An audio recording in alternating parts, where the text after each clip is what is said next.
Hi hello ನಮಸ್ತೆ ಗೆಳೆಯರೆ, ನಿಮ್ಮ ಅಗ್ರಿಟೆಕ್ ಕನ್ನಡ ಚಾನಲ್ಗೆ ಸ್ವಾಗತ ಸುಸ್ವಾಗತ. ಹಿಂದಿನ ಈ ವಿಡಿಯೋದಲ್ಲಿ ಒಂದು ಏನಪ್ಪ ಮಾಹಿತಿ ಅಂತ ಹೇಳಿದ್ರೆ, ನನ್ನ ಕೈಯಲ್ಲಿ ಕಾಣಿಸ್ತಾ ಇದೆಯಲ್ವಾ ಡ್ರ್ಯಾಗನ್ ಫ್ರೂಟ್ ಅಂತ ಹೇಳಿದ ತಕ್ಷಣ ಕೆಲವೊಬ್ರು ಮುಖ ಮುರಿತಾ ಇರ್ತೀರ ಅನ್ಕೊಂತೀನಿ. ಯಾಕಂತ ಹೇಳಿದ್ರೆ ಇದನ್ನ ಬೆಳೆದ್ಬಿಟ್ಟು ಇತ್ತೀಚಿನ ದಿನಗಳಲ್ಲಿ ಮಾರ್ಕೆಟಿಂಗ್ ಮಾಡೋಕ್ಕಾಗಿದ್ರೆ ಲಾಸ್ ಆಗ್ತಾ ಇದ್ದಾರೆ ಅಂತ ಹೇಳ್ಬಿಟ್ಟೆಲ್ಲ ಹೇಳ್ತಾ ಇದ್ದಾರೆ. ಬಟ್ ಇದೇ ಮೊದಲನೇ ಬಾರಿಗೆ ನಮ್ಮ ಚಾನಲಲ್ಲಿ ನಾನು ಈ ವಿಡಿಯೋ ಮುಖಾಂತರ ನಿಮ್ಮ ಮುಂದೆ ಬಂದಿದ್ದೀನಿ. ಇದರಲ್ಲಿ ಒಂದು ಲಾಸ್ ಆಗುತ್ತಾ ಆಗಲ್ವಾ, ಯಾಕಂತ ಹೇಳಿದ್ರೆ ಒಂದು ವರ್ಷ 2 ವರ್ಷ ಬೆಳೆದಿರೋರು ಹತ್ರ ಹೋದ್ರೆ ನಿಮ್ಗೆ ತಕ್ಷಣನೇ ಲಾಸ್ ಅಂತ ಏನಾದ್ರು ಹೇಳ್ಬೋದು. ಯಾಕಂತ ಹೇಳಿದ್ರೆ ಸ್ಟಾರ್ಟಿಂಗಲ್ಲಿ ಇದಕ್ಕೊಂದು ಇನ್ವೆಸ್ಟ್ಮೆಂಟ್ ಎಲ್ಲ ಜಾಸ್ತಿ ಇರ್ತದೆ. ಬಟ್ ಅದೇ ಒಂದು 4 ವರ್ಷ ಕಂಪ್ಲೀಟ್ ಆಗಿರೋ ಗಿಡದಲ್ಲಿ ಲಾಭನ ಅಂತ ಕೇಳೋದಾದ್ರೆ ಈ ವಿಡಿಯೋದಲ್ಲಿ ಮಾಹಿತಿ ಮುಂದೆ ನಿಮ್ಗೆ ಬರುತ್ತೆ. ದಯವಿಟ್ಟು ಪೂರ್ತಿ ವಿಡಿಯೋ ನೋಡಿ ಸಹಕಾರ ಕೊಡಿ. ಬನ್ನಿ ವಿಡಿಯೋಗೋಣ. ಇನ್ನಷ್ಟು ವಿಚಾರಗಳನ್ನ ಈಗ ರೈತರ ಕಡೆಯಿಂದ ತಗೊಳ್ಳೋಣ. ಯಾಕಂತ ಹೇಳಿದ್ರೆ ಇದೇ ಮೊದಲನೇ ಬಾರಿಗೆ ನಾನು ನಿಮಗೆ ವಿಡಿಯೋ ಕೊಡ್ತಿರೋ ಡ್ರ್ಯಾಗನ್ ಫ್ರೂಟ್ ಬಗ್ಗೆ. ಬನ್ನಿ ಸರ್. ನಮಸ್ತೆ. ನಮಸ್ತೆ ಸರ್, ನಿಮ್ಮ ಹೆಸರು ಮತ್ತೆ ನಿಮ್ಮವ್ರು ಸರ್? ನನ್ನ ಹೆಸರು ಶ್ರೀನಿವಾಸ್ ಅಂತೇಳಿ. ನಮ್ಮ ತಂದೆ ಹೆಸರು ಗುಂಡಪ್ಪ, ನಮ್ಮ ತಾಯಿ ಹೆಸರು ಚೋಡಮ್ಮ. ನಮ್ದು ಕುಪ್ಪೂರು ಮಾಸ್ತಿ ಹೋಬಳಿ, ಮಾಲೂರು ತಾಲೂಕು. Okay sir. ಈ ಡ್ರ್ಯಾಗನ್ ಫ್ರೂಟ್ ಬಂದು ನಂದು ಇದು 3 ವರ್ಷ ಕಂಪ್ಲೀಟ್ ಆಗಿ 4ನೇ ವರ್ಷ ಸ್ಟಾರ್ಟ್ ಆಗಿದೆ. 4ನೇ ವರ್ಷ. ಸರ್, ಈಗ ಮೊದಲನೇದಾಗಿ ಡ್ರ್ಯಾಗನ್ ಫ್ರೂಟ್ ಮಾಡಬೇಕು ಅಂತ ನಿಮ್ಗೆ ಥಾಟ್ ಹೆಂಗ್ ಬಂತು? ಸರ್, ನಾನು ಆಕ್ಚುಲಿ ಕೊರೋನಾ ಟೈಮಲ್ಲಿ ಸಿಟಿನಲ್ಲೇ ಇದ್ದೆ. ಕೊರೋನಾ ಟೈಮಲ್ಲಿ ವರ್ಕ್ ಮಾಡ್ಕೊಂಡಿದ್ದು. ಕೊರೋನಾ ಟೈಮಲ್ಲಿ ಊರಿಗೆ ಬಂದಾಗ ಯೂಟ್ಯೂಬ್ಗಳಲ್ಲಿ ನೋಡ್ಬಿಟ್ಟು ನಾನು ಟ್ರೈ ಮಾಡಿದೆ, ಏನನ್ನ ಮಾಡಿ ಡ್ರ್ಯಾಗನ್ ಫ್ರೂಟ್ ಮಾಡ್ಬೇಕು ಅಂತ ಹೇಳ್ಬಿಟ್ಟು. ಅವಾಗ ನನಗೆ ಅನಿಸ್ತು ಡ್ರ್ಯಾಗನ್ ಫ್ರೂಟ್ ಮಾಡ್ಬೇಕಂತ ಹೇಳಿ. ಅದಾದ್ಮೇಲೆ ಒಂದು 2-3 ಫ್ರೆಂಡ್ಸ್ ಕಾಂಟ್ಯಾಕ್ಟ್ ಮಾಡಿದೆ. ಆಮೇಲೆ ತೋಟಗಾರಿಕೆ ಇಲಾಖೆನಲ್ಲಿ ವಿನಯ್ ಸರ್ ಮತ್ತೆ ಶಿಲ್ಪ ಮೇಡಮ್ ಅಂತ ಇದ್ರು, ಅವ್ರನ್ನೆಲ್ಲ ಕಾಂಟ್ಯಾಕ್ಟ್ ಮಾಡಿ ಅವ್ರ ಹತ್ರ ಹೆಚ್ಚಿನ ಮಾಹಿತಿ ಡೀಟೇಲ್ಸ್ ತಗೊಂಡು ಬಂದು ಇದರಲ್ಲಿ ಇದು ತಗೊಂಡಿದ್ದೀನಿ, ಸಬ್ಸಿಡಿ ತಗೊಂಡಿದ್ದೀರಾ? Okay sir. ಈಗ ಮೊದಲನೇದಾಗಿ ನೀವು ಹೇಳ್ದಂಗೆ ಒಂದು ಕೊರೋನಾ ಟೈಮಲ್ಲಿ ಬಂದು ಫಾರ್ಮಿಂಗ್ ಅನ್ನೋದನ್ನ ಬಂದಿರ್ತೀರಾ ಸರ್. ಡ್ರ್ಯಾಗನ್ ಫ್ರೂಟ್ ನೀವು ಸೆಲೆಕ್ಟ್ ಮಾಡ್ಕೊಳ್ಳೋದಕ್ಕೆ ಯೂಟ್ಯೂಬ್ ಕಾರಣ ಅಂತ ಹೇಳ್ತಾರೆ. ಈಗ ಅದೇ ಯೂಟ್ಯೂಬಲ್ಲಿ ನೋಡಿಕೊಂಡು ಸುಮಾರು ಜನ ಬೆಳೆದ್ಬಿಟ್ಟಿದ್ದಾರೆ. ಇದಕ್ಕೆ ಮಾರ್ಕೆಟಿಂಗ್ ಇಲ್ಲ, ಯಾರು ಹೋಗ್ಬೇಡಿ, ವಿಡಿಯೋಸ್ ನೋಡಿ ಮಿಸ್ಲೀಡ್ ಮಾಡ್ತಾರೆ ಅಂತೆಲ್ಲ ಹೇಳ್ತಾರೆ. ಅದಕ್ಕೆ ಒಂದು ಉದಾಹರಣೆ ಹೇಳೋದಾದ್ರೆ ಹೆಂಗೆ ಹೇಳ್ತೀವಿ? ಒಂದು ಚಿಕ್ಕ ಉದಾಹರಣೆ ಏನಂತ ಹೇಳಿದ್ರೆ, ಇದೇನು ಗೊತ್ತಾ, ಸ್ಟಾರ್ಟಿಂಗ್ ಬಂದು ಮಾವಿನ ಹಣ್ಣು ಮತ್ತೆ ನೇರಳೆ ಹಣ್ಣು ಈ ಒಂದು ಸೀಸನ್ ಅಲ್ಲಿ ಬಂದ್ಬಿಡುತ್ತೆ. ಅಂದ್ರೆ ಒಂದೇ ಸಲ ಜಾಸ್ತಿ ಬಂದ್ಬಿಡುತ್ತೆ. ಆ ಟೈಮಲ್ಲಿ ನಾವು ಮಾರ್ಕೆಟಿಂಗ್ ಸ್ವಲ್ಪ ಪ್ರಾಬ್ಲಮ್ ಆಗುತ್ತೆ. ಅದಂತೂ ಪ್ರಾಬ್ಲಮ್ ಬಿಟ್ರೆ ಬೇರೆ ಏನು ಪ್ರಾಬ್ಲಮ್ ಇಲ್ಲ ಆಟೋಮೆಟಿಕ್ ಆಗಿ. ಯಾಕಂದ್ರೆ ಇದರಲ್ಲಿ ಬೇರೆ ಬೇರೆ ಪ್ರಾಡಕ್ಟ್ಸ್ ಎಲ್ಲ ನಾವು ಸ್ಟಾರ್ಟ್ ಮಾಡ್ಬೋದು. ಈ ಜಾಮ್ ಎಲ್ಲ ಮಾಡ್ಬೋದು, ಮತ್ತೆ ಈ ಬ್ರೆಡ್ಗೆ ಮತ್ತೆ ಇದು ಏನೋ ಸಾಸ್ ಅದೆಲ್ಲ ಬರ್ತದೆ, ಅದೆಲ್ಲ ಹಾಕೊಂಡು ಆ ತರದೆಲ್ಲ ಎಕ್ಸ್ಟ್ರಾ ಅಂದ್ರೆ ಬೈ ಪ್ರಾಡಕ್ಟ್ಸ್ ಎಲ್ಲ ನಾವು ಸ್ಟಾರ್ಟ್ ಮಾಡ್ಬೋದು. ಯಾಕಂದ್ರೆ ಅದೆಲ್ಲ ಗೊತ್ತಿಲ್ಲ. ಯಾಕಂದ್ರೆ ನಾನು 4 ವರ್ಷ ಆಗಿರೋದು, ನನ್ಗೆ ಯಾವತ್ತು ಮಾರ್ಕೆಟಿಂಗ್ ಪ್ರಾಬ್ಲಮ್ ಇಲ್ಲ. ನಾನು ಒಂದು ಹಣ್ಣು ತಗೊಂಡು ವೇಸ್ಟ್ ಮಾಡ್ಲಿಲ್ಲ.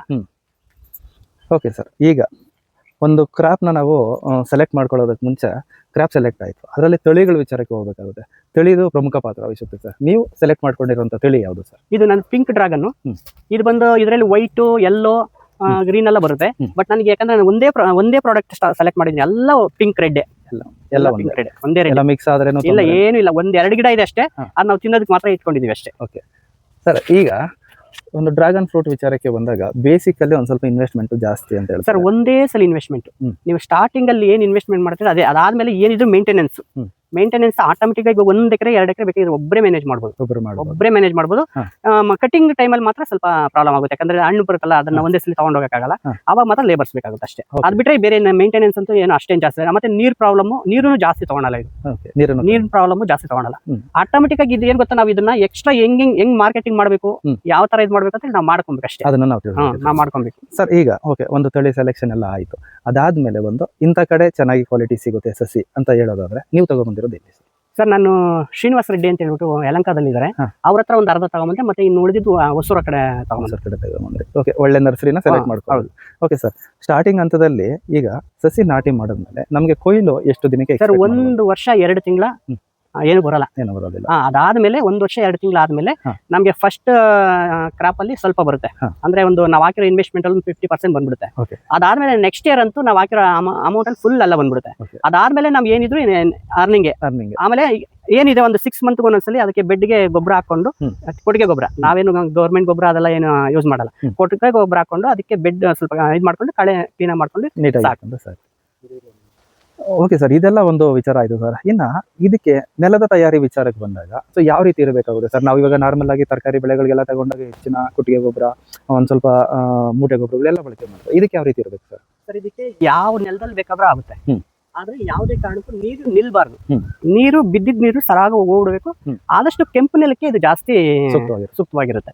ಅದಾದ್ಮೇಲೆ ನೀವು ಯಾವ ನೆಲದಲ್ಲಿ ಬೇಕಾಗಿದ್ರು ನಾವು ಯಾವ ತರ ಮಾಡ್ತಾರೆ ಅದ್ರ ಮೇಲೆ ಡಿಪೆಂಡ್ ಆಗುತ್ತೆ. ಬಟ್ ಆದಷ್ಟು ನಾವು ಕೊಟ್ಟಿಗೆ ಗೊಬ್ಬರ ಇಂದಾನೆ ಮಾಡ್ಕೊಂಡ್ರೆ ಯಾವುದೇ ರೋಗಗಳು ಬರಲ್ಲ, ಯಾವುದೇ ತರದ ಪ್ರಾಬ್ಲಮ್ ಬರಲ್ಲ. ಅದೇ ಆದ್ಮೇಲೆ ಒಂದು 2 ತಿಂಗಳ ಮಾತ್ರ ಪ್ರಾಬ್ಲಮ್ ಇರುತ್ತೆ. ಅದು ಸನ್ ಬರ್ನ್. ಅಂದ್ರೆ ಏನ್ ಗೊತ್ತಾ, ಈ ಏಪ್ರಿಲ್ ಮೇ ಈ 2 ತಿಂಗಳಲ್ಲಿ ಈ ಅತಿಯಾದ ಬಿಸಿಲು ಬೀಳೋದ್ರಿಂದ ಆ ಲಿಪ್ಸ್ ಮೇಲೆ ಅದು ಮತ್ತೆ ಯೆಲ್ಲೋ ಕಲರ್ ಬಂದ್ಬಿಡುತ್ತೆ. ಸರ್ ಯಾವ್ದಾದ್ರು ಒಂದು ಎಕ್ಸಾಂಪಲ್ ಇದೆಯಾ ಗಿಡದಲ್ಲಿ? ನೋಡಿ ಇದೆ ಬನ್ನಿ ತೋರಿಸ್ತೀನಿ ನೋಡಿ, ಈ ತರ ಬರುತ್ತೆ, ಈ ತರ ಬರುತ್ತೆ. ಓಕೆ, ಈ ಹಳದಿ ಬಣ್ಣ. ಹಳದಿ ಅಂದ್ರೆ ಇದೆಲ್ಲ ಬಂದಿತ್ತು, ಇದೆಲ್ಲ ಚೇಂಜಸ್ ಆಗ್ಬಿಟ್ಟಿದೆ ಈಗ. ಓಕೆ, ಇದೆಲ್ಲ ನೋಡಿ ಇದೆಲ್ಲ ಫುಲ್ ಎಲ್ಲೋ ಕಲರ್ ಆಗಿತ್ತು, ಮಳೆ ಬಿದ್ಮೇಲೆ ಆಟೋಮೆಟಿಕ್ ಆಗಿ ಚೇಂಜಸ್ ಆಗ್ಬಿಡುತ್ತೆ. ನೋಡಿ ಆ ಪಟ್ಟೆನೂ ಕಾಣಿಸ್ತಾ ಇದೆ ನೋಡಿ, ಈ ತರ ಕಲರ್ ಇದೆಯಲ್ಲ, ಇದು ಈ ತರ ಕಲರ್ ಇನ್ನು ಫುಲ್ ಕಲರ್ ಬಂದ್ಬಿಡುತ್ತೆ. ಈ ತರ ಕಲರ್ ಬಂದ್ಬಿಡುತ್ತೆ. ಅದಕ್ಕೆ ಏನ್ ಮಾಡ್ಬೇಕಂದ್ರೆ ನಾವು ಸುಣ್ಣನೋ ಇಲ್ಲ ಕಳೆಯಲ್ಲೇನೋ ಅದ್ ಬೇಕಾಗಿದ್ರೆ ಸ್ಪ್ರೇ ಮಾಡ್ಕೊಬಹುದು. ಯಾಕಂದ್ರೆ ಸನ್ ಬರ್ನ್ ಅದ್ರ ಎಲೆ ಮೇಲೆ ಬಿಳಿದಿರ ಪ್ರೊಟೆಕ್ಟಿವ್ ಲೇಯರ್. ಇಲ್ಲ ಅಂತ ಹೇಳಿದ್ರೆ ನಾವು ಬೇಕಾಗಿದ್ರೆ ಮೆಸ್ ಬೇಕಾಗಿದ್ರೆ ಹಾಕೊಂಡಿದ್ರೆ ಹಾಕೊಬಹುದು. ಮೆಸ್ ಬರೀ 2 ತಿಂಗಳ ಮಾತ್ರ, ಅದಾದ್ಮೇಲೆ ಅವಶ್ಯಕತೆ ಇಲ್ಲ, ಏನು ಅವಶ್ಯಕತೆ ಇಲ್ಲ ಸರ್. ಈಗ ನಾನು ಹೆಚ್ಚಿನ ಈ ರೈತರಿಗೆ ಏನ್ ಹೇಳ್ತೀನಿ ಅಂತ ಹೇಳಿದ್ರೆ, ಯಾಕಂದ್ರೆ ಇದು ಒಂದೊಂದು ಟೈಮ್ ಫುಲ್ ಕಲರ್ ಬಂದ್ಬಿಡುತ್ತೆ, ಅವಾಗ ಏನು ಪ್ರಾಬ್ಲಮ್ ಆಗಲ್ಲ, ಆಟೋಮೆಟಿಕ್ ಇರುತ್ತೆ. ಅದು ಏನ್ ಗೊತ್ತಾ, 2 ತಿಂಗಳಲ್ಲಿ ಓವರ್ ಟೆಂಪರೇಚರ್ ಇರೋದ್ರಿಂದ ಅದು ಸನ್ ಬರ್ನ್ ಆಗುತ್ತೆ ಅಷ್ಟೇ, ಅದನ್ನ ನಾವು ನೋಡ್ಕೊಬೇಕಷ್ಟೇ.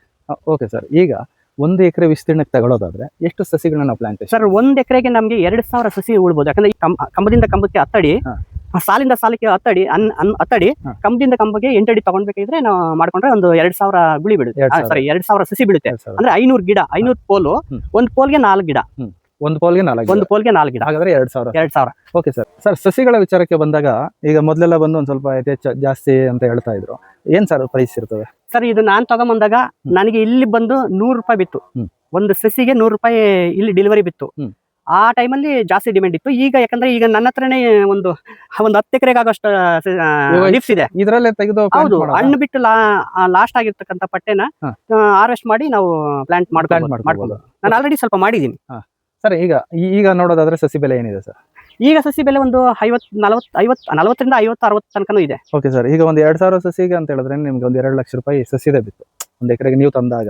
ಮತ್ತೆ ಕಲ್ಲಿನ ಬೆಲೆಗಳು ನೋಡೋದು ಸರ್, ಇದು ಕಲ್ಲು ಬಂದು ನಾನು ಈಗ ಬಂದು 4 ಕಾರ್ 5 ಅಂತ ಹೇಳಿ ಹೊಡಿತಾರೆ, ಅದೆಲ್ಲ ಸಣ್ಣ ಕಲ್ಲು, ಅದೆಲ್ಲ ನಿಮಗೆ 300-350 ರೂಪಾಯಿಗೆಲ್ಲ ಸಿಗುತ್ತೆ. ಬಟ್ ಇದನ್ನ 4 ಕಾರ್ ಅಂತ ಹೇಳಿ ಹೊಡ್ಸಿದೀನಿ, ಯಾಕಂದ್ರೆ ದಪ್ಪ ಇರೋದ್ರಿಂದ ನಾನು ಅವಾಗ್ಲೇನೆ ನಾನು 450 ರೂಪಾಯಿ ಆಯ್ತು. ಈಗ ಹೋದ್ರೆ ಅದ್ರ 500-600 ರೂಪಾಯಿ ಮೇಲೆ ಇದೆ ಒಂದ್ ಕಲ್ಲು. ಆಮೇಲೆ ಈ ಕಲ್ಲು ಬಂದು ಅಷ್ಟಾಯ್ತಾ, ಇದಕ್ಕೆ ಹ್ಯಾಂಗಲ್ಸ್ ಫಿಟ್ ಮಾಡಿದೀನಿ ನೋಡಿ. ಈ ಹ್ಯಾಂಗಲ್ಸ್, ಈ ಆಂಗಲ್ಸ್ ಬಂದು ನಾನು ಒಂದು 10 ತೋಟ ವಿಸಿಟ್ ಮಾಡಿದೆ. 10 ತೋಟದಲ್ಲೂ ಡಿಫ್ರೆಂಟ್ ಈ ತರ ಏನೋ ಫೋಲ್ಡಿಂಗ್ ಮಾಡೋದು, ಮತ್ತೆ ಮೇಲೆ ಏನೇನೋ ಅದನ್ನ ಮಾಡ್ತಾ ಇದ್ರು. ಅದು ಅಷ್ಟೇನ್ ಲೈಫ್, ಯಾಕಂದ್ರೆ ಒಂದೊಂದ್ಸಲಿ ಜಾರ್ ಬಿಡುತ್ತೆ. ನಾನು ಯಾಕಂದ್ರೆ ಕಂಬಿ ಎಲ್ಲ ತಂದ್ಬಿಟ್ಟು ಇಲ್ಲೇನೆ ಲೇಬರ್ಸ್ ತಗೊಂಡು ಅಲ್ಲೇ ಫಿಟ್ ಮಾಡಿ ಅಲ್ಲೇ ಲಾಕ್ ಸಿಸ್ಟಮ್ ಮಾಡಿ ಬಿಟ್ಬಿಟ್ಟಿದೀನಿ. ಯಾವುದೇ ಕಾರಣಕ್ಕೂ ಕೆಳಗಡೆ ಬರಲ್ಲ. ಒಟ್ಟಾರೆ ಪ್ರಾಥಮಿಕ ಹಂತದಿಂದ ನಾವು ಗಿಡ ಏನು ಯಾವಾಗ ಪ್ಲಾಂಟೇಶನ್ ಸ್ಟಾರ್ಟ್ ಮಾಡ್ತಿರೋ ಅವಾಗಿಂದ ನಮ್ಗೆ 1 ವರ್ಷದವರೆಗೂ 1 ಎಕರೆಗೆ 6ರಿಂದ 8 ಲಕ್ಷದವರೆಗೂ ಬರುತ್ತೆ. 8 ಲಕ್ಷದವರೆಗೂ ಬರುತ್ತೆ ಒಂದ್ಸಲ ಇನ್ವೆಸ್ಟ್ಮೆಂಟ್. ಅದಾದ್ಮೇಲೆ ನೀವು ಯಾವುದೇ ಕಾರಣಕ್ಕೂ ಗಿಡಕ್ಕೂ ಇನ್ವೆಸ್ಟ್ಮೆಂಟ್ ಮಾಡಂಗಿಲ್ಲ. ಆಮೇಲೆ ಕಂಬ ಮತ್ತೆ ಇದಕ್ಕೆಲ್ಲ ಇನ್ವೆಸ್ಟ್ಮೆಂಟ್ ಮಾಡಲ್ಲ. 4 ಇಯರ್ಸ್ 3 ಇಯರ್ಸ್ ಒಂದೊಂದ್ಸಲಿ ನಾವು ಕಟಿಂಗ್ ಇದನ್ನ ಲಿಪ್ಸ್ ಬಂದಿಲ್ಲ, ಇದನ್ನ ಕಟ್ ಮಾಡಿ ನಾವು ಬೇಕಾದ್ರೆ ಮಾಡ್ಕೊಬಹುದು, ನಾವೇ ಬೇರೆಯವ್ರಿಗೆ ಸೇಲ್ ಮಾಡಬಹುದು 3 ಇಯರ್ಸ್ ಆದ್ಮೇಲೆ. ಯಾಕಂದ್ರೆ ಈ ಹಣ್ಣು ಬಿಟ್ಟಿರ್ತಕ್ಕಂಥ ಲಾಸ್ಟ್ ಆದಂತ ಲಿಪ್ಸ್ ನ ಕಟ್ ಮಾಡಿ ನಾವು ಪ್ಲಾಂಟೇಶನ್ ಸ್ಟಾರ್ಟ್ ಮಾಡಬಹುದು. ಚೆನ್ನಾಗಿರುವಂತಹ ಪಟ್ಟೆನ.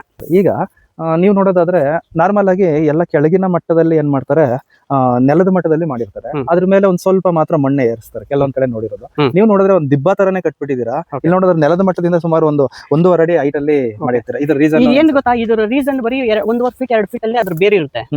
ಅದನ್ನ ಬೇರೆ, ಯಾಕಂದ್ರೆ ನಾವು ಬೇರೆ ಕಿತ್ತು ಮಾಡೋದಕ್ಕಿಂತ ನಾವು ಒಂದೊಂದು ಸ್ವಲ್ಪ ಹೈಟ್ ಮಾಡ್ಕೊಂಡು ಅದ್ರ ಬೆಡ್ ಜಾಸ್ತಿ ಮಾಡ್ಕೊಂಡ್ರೆ ನಮ್ಗೆ ಅದರಲ್ಲಿ ಎಲ್ಲ ಫುಲ್ ಇದಿರುತ್ತೆ. ನಮ್ಗೆ ಈ ಕಡೆ ಎಲ್ಲ ಬರೋದೇ ಇಲ್ಲ, ಈ ಕಡೆ ಬೇಸ್ ಬರೋದೇ ಇಲ್ಲ. ಬರೀ ಏನಿದೆಯೋ ಆ ಬೆಡ್ ಅಲ್ಲಿ ಮಾತ್ರ ಇರೋದ್ರಿಂದ ನಾವು ಆದಷ್ಟು ಬೆಡ್ ಚೆನ್ನಾಗಿ ನಾವು ಕಾಪಾಡ್ಕೊಂಡ್ರೆ ಇಳುವರಿನೂ ಚೆನ್ನಾಗಿ ಬರುತ್ತೆ, ಗಿಡನೂ ಚೆನ್ನಾಗುತ್ತೆ. ಓಕೆ ಸರ್, ಇದೆಲ್ಲ ಒಂದು ವಿಚಾರ ಆಯ್ತು ಸರ್. ಈಗ ಒಂದು ಸರ್ತಿ ನಮ್ಗೆ ಇವಾಗ ಕ್ರಾಪ್ ಇಂಥ ತಿಂಗಳಲ್ಲಿ ಸ್ಟಾರ್ಟ್ ಆಗುತ್ತೆ, ಇಂಥ ತಿಂಗಳವರೆಗೂ ಇರುತ್ತೆ ಅಂದ್ರೆ ಎಷ್ಟು ದಿನಗಳ ಕಾಲ? ಏಪ್ರಿಲ್ 25 ಮಗೆ ಮಳೆ ಅಂತ ಸ್ಟಾರ್ಟ್ ಆಗುತ್ತೆ, ಎಲ್ಲರಿಗೂ ಗೊತ್ತಿರ್ಬೋದು. ಆ ಟೈಮಲ್ಲಿ ಮೋಡಗಳು ಮತ್ತೆ ಏನು ಸ್ಟಾರ್ಟ್ ಆಗುತ್ತಲ್ಲ, ಆ ಟೈಮಲ್ಲಿ ಹೂವು ಸ್ಟಾರ್ಟ್ ಆಗುತ್ತೆ. ಏಪ್ರಿಲ್ 25 ಸ್ಟಾರ್ಟ್ ಆದ್ರೆ ಡಿಸೆಂಬರ್ ವರೆಗೂ 7 ಕ್ರಾಪ್ ಬರುತ್ತೆ. ಇವಾಗ ನೋಡಿ ಇದೊಂದು ಸ್ಟೆಪ್ ನೋಡಿ, ಇದೊಂದು ಸ್ಟೆಪ್. ಆಮೇಲೆ ನೋಡಿ ಇನ್ನೊಂದು ಈ ಕಡೆ ನೋಡಿ, ಇಲ್ಲಿ ಬರ್ತಾ ಇದೆ ನೋಡಿ, ಇದೊಂದು ಸ್ಟೆಪ್. ಈಗ 3 ಸ್ಟೆಪ್ ಆಯ್ತು. ಇದು 3 ಸ್ಟೆಪ್ ಆದ್ಮೇಲೆ ಇನ್ನು 4 ಸ್ಟೆಪ್ ಬರುತ್ತೆ. ಇನ್ನು 4 ಸ್ಟೆಪ್ ಬರುತ್ತೆ. ಅದಾದ್ಮೇಲೆ ನಮ್ಗೆ ಇನ್ನ 1 ವರ್ಷ ಫುಲ್ ಏನೋ ಒಂದು 5 ತಿಂಗಳ ಗ್ಯಾಪ್ ಕೊಟ್ಬಿಡುತ್ತೆ. 5 ತಿಂಗಳು ನಾವೇನಪ್ಪ ಮಾಡೋದು ಅಂತ ಹೇಳಿದ್ರೆ, ಈ ಲೈಟ್ಸ್ ಬರುತ್ತಲ್ಲ ಚಾಮಂತಿಗೆ, ಆ ಲೈಟ್ಸ್ ನಾವು 1 ತಿಂಗಳ ಬಿಟ್ರೆ ವರ್ಷ ಫುಲ್ ಕಂಟಿನ್ಯೂಸ್ ಆಗಿ ಕ್ರಾಪ್ ಸ್ಟಾರ್ಟ್ ಆಗುತ್ತೆ. ಸರ್, ನೀವು ಹೊಸದಾಗಿ ಯಾವ್ದೋ ಇನೋವೇಷನ್ ಮಾಡ್ದಂಗೆ. ಹೌದು, ಯಾಕಂದ್ರೆ ನಾನು ಈ ಯಾವ್ದು ಕಂಟ್ರಿ ನೋಡಿದೆ ನಾನು, ಥಾಯ್ಲೆಂಡ್ ಇಂಡೋನೇಷ್ಯಾದಲ್ಲಿ ಒಂದ್ 2-3 ಪ್ಲಾಟ್ ಯೂಟ್ಯೂಬ್ ಅಲ್ಲಿ ಚೆಕ್ ಮಾಡಿದೆ. ಅವರು ಎಲ್ಲಾ ಗಿಡಗಳಿಗೂ ನಾನು ಲೈಟ್ಸ್ ಬಿಟ್ಟಿದ್ರು. ಅದು ನೋಡ್ಬಿಟ್ಟು ನನಗೂ ಏನ್ ನೋಡೋಣ, ಟ್ರೈ ಮಾಡೋಣ ಅಂತ ಹೇಳಿ ಡಿಸೆಂಬರ್ ಲಾಸ್ಟ್ ವೀಕ್ ಇಂದ ಸ್ಟಾರ್ಟ್ ಮಾಡಿದ್ರೆ ಜನವರಿ ಲಾಸ್ಟ್ 1 ತಿಂಗಳು ಬಿಟ್ಟರೆ ಸಾಕು, ಲೈಟ್ಸ್ ಆಟೋಮೆಟಿಕ್ ಆಗಿ ಮತ್ತೆ ಹೂವು ಸ್ಟಾರ್ಟ್ ಆಗ್ಬಿಡುತ್ತೆ. ಸರ್, ಇದು ಬರೀ ಸೇವಂತಿಗೆಗೆ ಸೀಮಿತ ಅನ್ಕೊಂಡಿದ್ರೆ ಈ ಲೈಟಿಂಗ್ ವಿಚಾರ ಈ ದ್ವಿತೀಯ ಸಂಶ್ಲೇಷಣ ಕ್ರಿಯೆ ಜಾಸ್ತಿ ಆಗುತ್ತೆ ಅಂತ ಹೇಳ್ಬಿಟ್ಟು ಈ ಲೈಟಿಂಗ್ ಹೌದು, ಬಳಕೆ ಮಾಡೋದು. ಹೌದು. So ಇದಕ್ಕೂ ಅಡಾಪ್ಟ್ ಹೌದು ಸರ್, ಮಾಡ್ಬೋದು ಸರ್. ಖಂಡಿತ ಅದು ರಿಸಲ್ಟ್ ನಿಮ್ಗೆ ರಿಸಲ್ಟ್ ಬಂದಿದೆ. ಓಕೆ ಸರ್, ಇದೊಂದು ವಿಚಾರ ಆಯ್ತು ಸರ್. ಇನ್ನ ರೋಗ ಲಕ್ಷಣ ಆಗ್ಲಿ, ಕೀಟ ಬಾಧೆ ಆಗ್ಲಿ, ಏನಾದ್ರು ತೊಂದರೆ ಸರ್ ರೋಗ ಲಕ್ಷಣ ಬಂದು ಇದು ಅದೇ ಯೆಲ್ಲೋ ಕಲರ್ ಬಂದು ಅದೊಂದು ಪ್ರಾಬ್ಲಮ್ ಆಗುತ್ತೆ. ಆಮೇಲೆ ಈ ಸನ್ ಬರ್ನ್ ಆಗೋದೊಂದು. ಮತ್ತೆ ಈ ನಾವು ಯಾಕಂದ್ರೆ ನಾವು ಈ ಯಾವುದಕ್ಕೆ ಕೊಟ್ಟಿಗೆ ಗೊಬ್ಬರ ಮತ್ತೆ ಏನು ನಾವು ಆರ್ಗ್ಯಾನಿಕ್ ಸ್ಟಾರ್ಟ್ ಮಾಡಿದ್ರೆ ಜಾಸ್ತಿ ರೋಗಗಳು ಬರಲ್ಲ. ಆಮೇಲೆ ಈ ಪಕ್ಕದಲ್ಲಿರುವಂತ ಬೆಳೆಗಳು ಆಗ್ತಾರಲ್ಲ, ಆ ಬೆಳೆಗಳಲ್ಲಿ ಇರುವಂತ ಕೀಟಗಳು ಮತ್ತೆ ಆ ಬೆಳೆಗಳಿರುವಂತ ಈ ಹೂಗಳ ಮೇಲೆ ಬಂದು ಕುತ್ಕೊಳ್ಳುತ್ತೆ. ಈ ಹೂವ ಮೇಲೆ ಬಂದು ಕುತ್ಕೊಂಡು ನೋಡಿ ಈ ತರ ಒಂದ್ ಸ್ವಲ್ಪ ಚೇಂಜಸ್ ಆಗುತ್ತೆ. ಅದಕ್ಕೆ ಯಾವ್ದಾದ್ರು ಸಿಂಪಲ್ ಆಗಿ ಯಾವಾಗ ಒಂದು ಔಷಧಿ ಹೊಡ್ಕೊಂಡ್ಬೋದು. ಇಲ್ಲ ಅಂತ ಹೇಳಿದ್ರೆ ಆಟೋಮೆಟಿಕ್ ಆಗಿ ಅದೇ ಚೇಂಜಸ್ ಆಗ್ತಾ ಇದೆ. ಏನು ಮೇಜರ್ ಆಗಿರೋ ಏನು ಪ್ರಾಬ್ಲಮ್ ಇಲ್ಲ, ಗೊಬ್ಬರಗಳು ಬೇಕಾಗಿಲ್ಲ, ನಾರ್ಮಲ್ ಆಗಿ ಔಷಧಿಗಳು. ಹೌದು ಸರ್, ಈಗ ನೀರಾವರಿ ವಿಚಾರಕ್ಕೆ ಬಂದಾಗ ನೀವು ಯಾವ ತರ ಸಿಸ್ಟಮ್ ಮಾಡಿದೀರಾ ಅಂತ ನೋಡೋದಾದ್ರೆ ಸರ್, ನೀರಾವರಿ ವಿಚಾರಕ್ಕೆ ಬಂದಾಗ ಈಗ ನೋಡಿ ಇಲ್ಲಿ ಬಂದು ಫುಲ್ ಬಾಕ್ಸ್ ಟೈಪ್ ಅಲ್ಲಿ ಮಾಡಿರ್ತೀರಾ ಸರ್. ಇದು ಈಗ 4 ಗಿಡ ಇದೆ ಇಲ್ಲಿ, ಇಲ್ಲೊಂದ್ ಗಿಡ ಅಲ್ಲೊಂದ್ ಗಿಡ ಇದೆ. ಈ ಗಿಡಕ್ಕೆ ಇಲ್ಲಿ ಒಂದು ಡ್ರಾಪ್ ಇದೆ, ಇಲ್ಲೊಂದು ಡ್ರಾಪ್ ಇದೆ, ಆ ಕಡೆ 4 ಗಿಡಕ್ಕೂ ಒಂದೊಂದು ಡ್ರಾಪ್ ಬಿಟ್ಟಿದ್ದೀನಿ. ಯಾಕಂದ್ರೆ ಎಕ್ಸ್ಟ್ರಾ ನೀರು ವೇಸ್ಟ್ ಆಗ್ಬಾರ್ದು. ಇಷ್ಟು ಮಾತ್ರ ಬಿಟ್ಕೊಂಡ್ರು ಸಾಕು. ಬರೀ ಡ್ರಿಪ್ ನೀರಲ್ಲೇ ಸಾಕು. ಡ್ರಿಪ್ ನೀರಲ್ಲೇ ಸಾಕು. ಓಕೆ, ಇಷ್ಟರಲ್ಲೇ ಸಾಕು ನೀರಾವರಿ. ಹೌದು. ಎಷ್ಟು ದಿನಕ್ಕೊಮ್ಮೆ ನೀರು ಕೊಡ್ತೀರಾ ಸರ್? ಸರ್, ಒಂದ್ ಸಲ ಮಳೆ ಬಿದ್ರೆ ಒಂದು 10 ದಿನ ನೀರ್ ಬಿಡೋ ಅವಶ್ಯಕತೆ ಇರೋದಿಲ್ಲ. ಒಂದ್ ಸಲ ಮಳೆ ಬಿದ್ರೆ ಒಂದು 10 ದಿನ ಬಿಡೋಲ್ಲ. ಈ ಏನು ಇದು ಮೇ ಇಂದ ಜೂನ್ ಇಂದ ಆಗಸ್ಟ್ ಸೆಪ್ಟೆಂಬರ್ ವರೆಗೂ ಒಂದು 15 ದಿನಕ್ಕೂ ಒಂದೊಂದ್ಸಲಿ ನೀರ್ ಬಿಟ್ರು ಸಾಕು. ಅದು ಜನವರಿ, ಫೆಬ್ರವರಿ, ಮಾರ್ಚ್, ಏಪ್ರಿಲ್ ಈ 4 ತಿಂಗಳ ಮಾತ್ರ ನಾವೊಂದು 4 ಡೇಸ್ಗೆ ಒಂದೊಂದ್ಸಲಿ ಬಿಟ್ಟರು ಸಾಕಾಗುತ್ತೆ. ಸೊ ಇದೊಂದು ನೀರಾವರಿ ಪದ್ಧತಿ. ಮತ್ತೆ ಇಲ್ಲಿ ನೋಡೋದಾದ್ರೆ ನೀವು ಬರೀ ಡ್ರ್ಯಾಗನ್ ಫ್ರೂಟ್ ಮಾತ್ರ ಹಾಕಿಲ್ಲ, ಇಂಟರ್ ಕ್ರಾಪಿಂಗ್ ಏನೋ ಒಂದು ಗೆಣಸು ನೋಡಬಹುದು. ಇದು ಇತ್ತೀಚಿನ ದಿನಗಳಲ್ಲಿ ನಮ್ ಕಡೆಗೆ ಕಾಣೆ ಆಗ್ಬಿಟ್ಟು. ಇದು ನಾನು ರೀಸನ್ ಏನಕ್ಕೆ ಹಾಕಿರೋದು ಅಂತ ಹೇಳಿದ್ರೆ, ಇನ್ನು ಸ್ವಲ್ಪ ದೊಡ್ಡ ಗಿಡಕ್ಕೆ ಹೋಗೋಣ. ಇಲ್ಲೇ ಬನ್ನಿ, ಗಿಡ ಇದಾವಲ್ಲ, ಮರಗೆಣಸು ಅನ್ನೋದು ಫಸ್ಟ್ ಎಲ್ಲ ಬಂದು ಬದುಗಳಲ್ಲಿ ಮರಗೆಣಸು ಅಂತ ಹೇಳ್ಬಿಟ್ಟು ನಾನು ಏನಕ್ಕೆ ಇದನ್ನ ಚೂಸ್ ಮಾಡ್ಕೊಂಡಿದ್ದೀನಿ ಅಂದ್ರೆ, ಈ ಜನವರಿ, ಫೆಬ್ರವರಿ, ಮಾರ್ಚ್, ಏಪ್ರಿಲ್ ಈ 4 ತಿಂಗಳ ಜಾಸ್ತಿ ಟೆಂಪರೇಚರ್ ಇರೋದ್ರಿಂದ ಇದನ್ನೆಲ್ಲ ಫುಲ್ ತೆಗೆದ್ಬಿಟ್ಟು ಇಲ್ಲಿ ಸ್ವಲ್ಪ ಹಬ್ಬ ತರ ಮಾಡ್ತೀನಿ. ಅದಾದ್ಮೇಲೆ ಬರೀ ಒಂದು ಸಲ ಮಳೆ ಬಿದ್ದರೆ ಸಾಕು, ಅದನ್ನ ಕಟ್ ಮಾಡ್ಬಿಡ್ತೀನಿ. ಅದೇನು ಅವಶ್ಯಕತೆ ಇಲ್ಲ. ಆ 2 ತಿಂಗಳ ಮಾತ್ರ ಅದು ಓವರ್ ಟೆಂಪರೇಚರ್ ಇರೋದಕ್ಕೆ ಒಂದ್ ಸ್ವಲ್ಪ ನೆರಳಿರ್ಲಿ ಅಂತೇಳಿ ಮಾತ್ರ ಮಾಡೋದಷ್ಟೇ. ಆಮೇಲೆ ಇದ್ರಲ್ಲೂ ನಾವ್ ಇದೆ ಒಂದು 500 kg ಇದೆ, ಅಗಿತಾ ಇಲ್ಲ, ಇನ್ನು ಅಗಿಲ್ಲ. ಮಾರ್ಕೆಟಿಂಗ್ ಅದಕ್ಕೂ ಇದೆ. ಆಮೇಲೆ ನುಗ್ಗೆ ಗಿಡ ಹಾಕಿದೀನಿ ನೋಡಿ. ಆ ನುಗ್ಗೆ ಗಿಡನೂ ಚೇಪೆ ಗಿಡನೂ ಹಾಕಿದೀನಿ. ಚೇಪೆ ಗಿಡ ಏನ್ ಗೊತ್ತಾ, ಒಂದು ಅವಾಗ ಖರ್ಚು ಕಲ್ಲನ ಅದೇ ಅದ್ರಲ್ಲೂ ಆಗ್ತಾ. ಅದು ವೆರೈಟಿ ಸರ್ ಯಾವ್ದು ಅಂತ? ಅದು ಹೈದರಾಬಾದ್, ಇದು ಅಲಹಾಬಾದ್. ಓಕೆ ಸರ್, ಈ ತರ ಒಂದು ಪದ್ಧತಿ ಅಳವಡಿಸ್ಕೊಂಡ್ರೆ ನಮಗೆ ಮಿಡ್ಲಲ್ಲಿ ಬಂದು ಈಗ ನುಗ್ಗೆದಲ್ಲಿ ಒಂದ್ ಸ್ವಲ್ಪ, ಇದ್ರಲ್ಲಿ ಒಂದ್ ಸ್ವಲ್ಪ ಇನ್ಕಮ್, ಅದರಲ್ಲಿ ಈ ರೀತಿ ಮಾಡ್ಕೊಂಡಾಗ ಒಂದ್ ಸ್ವಲ್ಪ ಹೊರೆ ಕಡಿಮೆ ಆಗುತ್ತೆ. 100%. Okay sir. ಮತ್ತೆ ಸರ್, ಇನ್ನೊಂದು ಮುಖ್ಯವಾದ ವಿಚಾರ, ಡ್ರಿಪ್ ಗೊಬ್ಬರಗಳು ಏನಾದ್ರು ಇದಕ್ಕೆ ಬೇಕಾ? ಡ್ರಿಪ್ ಗೊಬ್ಬರಗಳು ನಾವು ಏನೇನು ಯೂಸ್ ಮಾಡೋದಿಲ್ಲ ಅಂದ್ರೆ ನಮ್ಗೆ ಒಳ್ಳೇದು. ಯಾಕಂದ್ರೆ ನಾವು ತಿಂತಕ್ಕಂತ ಎಲ್ಲಾ ವಿಷ ಆಗ್ಬಿಟ್ಟೈತೆ, ಎಲ್ಲ ಬರೀ ಗೊಬ್ಬರ ಅಂತ ಮಾಡಿದ್ರೆ. ಹಂಗಾಗಿ ನಾನು ಯಾವುದೇ ಕಾರಣಕ್ಕೂ ಯೂಸ್ ಮಾಡೋದೇ ಇಲ್ಲ. ನಾನು ಆರ್ಗ್ಯಾನಿಕ್ ಅಲ್ಲೇ ಮಾಡ್ತೇನೆ. ಅದಕ್ಕೆ ಇಲ್ಲ ಅಂತ ಹೇಳಿದ್ರೆ ನಾವು ಗೊಬ್ಬರಗಳು ಯೂಸ್ ಮಾಡಿದ್ರೆ ದಪ್ಪ ಬರುತ್ತೆ. ಹೌದು, ನನಗೆ ಇನ್ನೂ ದಪ್ಪ ಇರ್ತಾ ಇತ್ತು. ಒಂದ್ 2 ತಿಂಗಳ TC ಸ್ವಲ್ಪ ಪ್ರಾಬ್ಲಮ್ ಆಗಿರೋದ್ರಿಂದ ನೀರು ಒಂದೂವರೆ ತಿಂಗಳ ನೀರು ಬಿಡ್ಲಿಲ್ಲ. ಕ್ಲೀನ್ ಆಗಿ ಎಲ್ಲ ಸ್ವಲ್ಪ ಬಿಟ್ಕೊಂಡು ಮ್ಯಾನೇಜ್ ಮಾಡ್ಕೊಂಡು ಇವಾಗ ಸ್ವಲ್ಪ ಇನ್ನೊಂದು ವಾರದಲ್ಲಿ ಫುಲ್ ದಪ್ಪ ಬಂದ್ರೆ ಸೈಜ್ ಬರುತ್ತೆ. ಓಕೆ ಸರ್, ಇಷ್ಟೆಲ್ಲ ಒಂದು ಬದಲಾವಣೆಗಳನ್ನ ಇಟ್ಕೊಂಡು ನೀವು ಮಾಡ್ಕೊಳ್ತಾ ಬಂದಿದ್ದೀರಾ. ಈಲ್ಡ್ ಎಕ್ಸ್ಪೆಕ್ಟೇಷನ್ ನೋಡೋದಾದ್ರೆ, ಈಗ 1 ಎಕರೆ ವಿಸ್ತೀರ್ಣಕ್ಕೆ ಒಂದು ಒಟ್ಟಾರೆ ಈಲ್ಡ್ ನೋಡಿ ಅಂದ್ರೆ ಒಂದ್ಸಲಿ ಕಡಿಮೆ ಬರ್ಬೋದು, ಒಂದ್ಸಲಿ ಜಾಸ್ತಿ ಬರ್ಬೋದು. ಸರಾಸರಿ ಈಲ್ಡ್ ನೋಡೋದಾದ್ರೆ ಎಷ್ಟು ಬರ್ಬೋದು? 1 ಎಕರೆಗೆ 10 ರಿಂದ 12 ಟನ್ ಬರುತ್ತೆ ಸರ್. 10 ರಿಂದ 12 ಟನ್. ಓಕೆ ಸರ್, ಬೆಲೆಗಳ ವಿಚಾರಕ್ಕೆ ಬಂದಾಗ ನಿಮ್ಮ ಅನುಭವದಲ್ಲಿ ಹೆಚ್ಚಿನ ಬೆಲೆ ಎಷ್ಟು ಹೋಗಿದೆ, ಕಡಿಮೆ ಬೆಲೆ ಎಷ್ಟು? ಸರ್, ನಾನು 130 ರೂಪಾಯಿ ಹಂಗೆ ತೋಟದಲ್ಲೇ ಕೊಟ್ಟಿದ್ದೀನಿ. ಕೆಜಿ 130 ರೂಪಾಯಿ ಹಂಗೆ 1 ಕೆಜಿ.